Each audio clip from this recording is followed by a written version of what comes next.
horumarinta aragtiyada cusub ee ganacsiga ee ku soo xoogeysanaya Muqdisho ayaa keenay in waqti dheer kadib xeebaha loo dalxiis tago laga arko doon dalxiis oo casri ah oo ay u dhameystiran yihiin adeegyada fududeynaya in lagu nagaado. waxaa jira doono yaryar oo ka shaqeynaya xeeliga xeebta kuwaasi oo dadka qaada badweyntan ugu geeya doonta dalxiis. waa shaqo abuur laba dhinac ah, mar waxaa ka macaasha dhalinyarada doomaha yaryar wata, marna waxa ay shaqo abuur u noqotay kuwa doonta ka shaqeeya.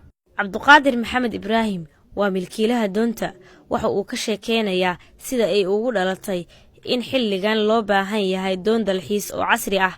waxa uuna aragtidan ka soo maanguuriyay doomaha dalxiiska ee caalamka. waxa uu tilmaamay macaamiisha doonta inay aad u soo badanayaan waqtiyadii dambe. marka waxaan arkay baahi ka jirto liido sida doomanka yararka dadka qaataan oo meel dhow gaaraan ka soo noqdaan.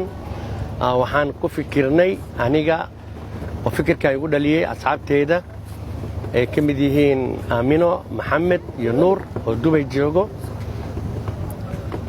oo arintan anagana u dabagalnay inaan sidaan u asaasi lahayn aan u sameyn lahayn doon ka fikirta baahida dadka inay si dalxiis u raacaan oo maqaayad ah oo muddo saacado badda ku maqnaa karto.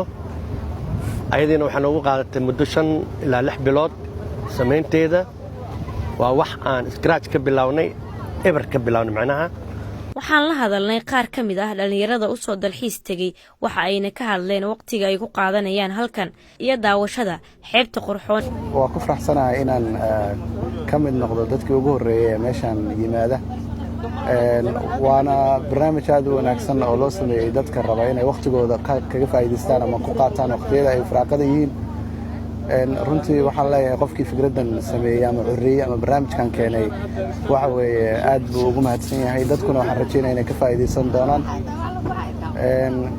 magaaladuna way u baahan tahay sometimes meelo ay dadku ku nastaan ama ay familiyadooda keenaan ama ciyaalkooda ay keenaan. aad baan ugu faraxsanahay maanta inaan ka soo qayb galo doontan aad u quruxda badan. waxaan meeshaan u imaanay inaan farxadda ku qaybsano. aadna waa ugu faraxsanahay inaan hawo macaan ku qaadano iyo jawi aad u macaan. waxaan rajaynayaa insha Allah in shacabka kale iyo dhammaan dhalinyarada dhan ay ka soo qayb gali doonaan ee kulli wada imaan doonaan insha Allah. aad baan u soo dhaweynayaa arrintan doonta, waana loo baahnaa. marka dadkii fikirkeeda lahaa waxaan leeyahay fikir guuleystay ayaad la timaadeen. waana ku faraxsanahay inaan qabowgan iyo farxaddan aan ku qaadanayno badda dhexdeeda oo kafeegii, shaahii, cabitaanadii, keegii, wax kasta meeshaan aad ka helaysid, waqti badan aad ku qaadanaysid. waxay ugu duwan tahay doontani doomihii hore. waa maqaayad guuraysa oo badda dhex degan. Aamina Cabdikaasim Cabdiraxmaan waa maamulaha doonta.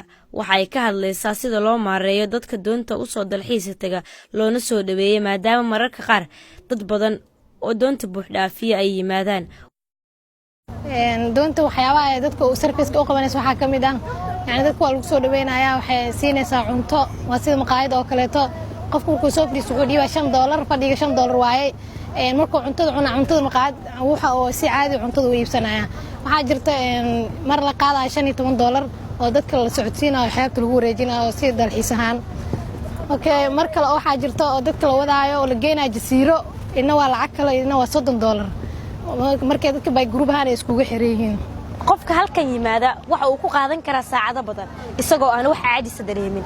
doontu waxa ay leedahay maqaaxi dadku ay ka heli karaan cunooyinka fudfudud. mararka qaar dadka doonta soo raaca waxaa loo dalxiis geeyaa xeebaha jasiiro iyo warshiq. doontani nooceeda wali laguma ana arag guud ahaan Soomaaliya, gaar ahaan magaalada Muqdisho iyo xeebta Liida ee imika ka howlgasho.